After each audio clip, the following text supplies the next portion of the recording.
7:30 in the morning. A truck driver stops at a fuel station before starting his long journey. A young software engineer fills petrol before driving to the office. A farmer fills diesel into his tractor before entering his field. Three different lives, one common problem. Every time they fill fuel, they are paying for something they cannot even see. Not just petrol, not just diesel.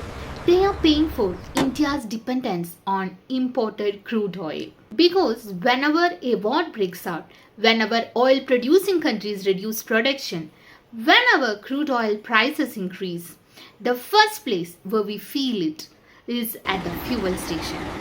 But what if I told you India has quietly started changing this story?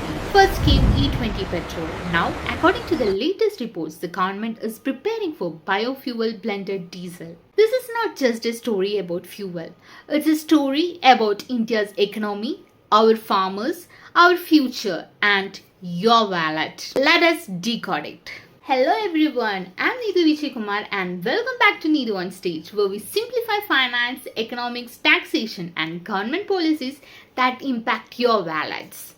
Whenever you hear word E20, ethanol or biofuel, they sound too technical, but by the end of this video, you will understand why economists, policymakers and even investors are paying attention to them. Because this is one of the biggest long-term economic strategies India has undertaken. Let's go back to our three people example. The truck driver delivers food across India. The software engineer travels to work every day. The farmer grows the food we eat. Different professions, but all three depends on affordable fuel. Now imagine crude oil prices suddenly rise because of a war or supply distribution. The truck driver's transport cost increases. The farmers spend more on diesel. Companies pay more for logistics and eventually the software engineer pays more for groceries, vegetables, online deliveries and almost everything else. Because when fuel becomes expensive, everything becomes expensive. This is why fuel is not just an energy issue, it's an economic issue. Now here is the bigger challenge. India imports nearly 85% of crude oil it consumes. Think about that for a moment. Imagine your family earns 1 lakh every month, but before paying school fees, before paying your home loan, before buying groceries, you are forced to send rupees 85,000 to another country. Would you ever feel financially secure? Of course not. That's exactly India's situation with crude oil. And that's why the government started looking for a long-term solution. Not just cheaper petrol, but less dependence on imported oil. This is where E20 petrol enters the story. E20 simply means the fuel contains 20% ethanol and 80% petrol. Now here is the interesting part. Ethanol is produced right here in India from crops like sugarcane and maize. So every liter of ethanol blended into petrol is 1 less liter of imported fuel. That's the real objective. To reduce the imports, strengthen India's energy security and keep more money within our own economy. Now let us look at this through a finance lens. When India imports less crude oil, we spend less foreign exchange. Our trade deficit improves. Pressure on the rupee reduces. India becomes less vulnerable to global oil shocks, and over the long term, a stronger economy benefits to everyone. This is why E20 is not just a fuel policy, it is an economic policy. But here is something many people don't realize. Who produces ethanol? Our farmers. As ethanol's demand increases, sugar mills buy more sugarcane. Biofuel companies buy more maize and other feedstocks. Now ethanol plants are built. So jobs are created. Rural businesses grow.